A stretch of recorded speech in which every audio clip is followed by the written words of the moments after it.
वहीं संभल से इस वक्त की अहम खबर आपको बता दें कि मकामी लोगों ने खुद तोड़ी है मदीना मस्जिद। इंतजामिया के एक्शन के पहले तोड़ी मस्जिद। रात भर मस्जिद को तोड़ते रहे मकामी लोग।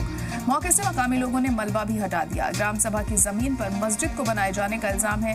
सलेमपुर सालार गांव में थी मदीना मस्जिद। इस वक्त की बड़ी और अहम खबर आपको बता रहे हैं कि मकामी लोगों ने खुद तोड़ी मदीना मस्जिद। इंतजामिया के एक्शन के पहले मस्जिद को तोड़ा गया। रात भर मस्जिद को तोड़ते रहे मकामी लोग। मौके से मकामी लोगों ने मलबा भी हटा दिया। ग्राम सभा की जमीन पर मस्जिद को बनाए जाने का इल्जाम है। सलेमपुर सालार गांव में मदीना मस्जिद थी।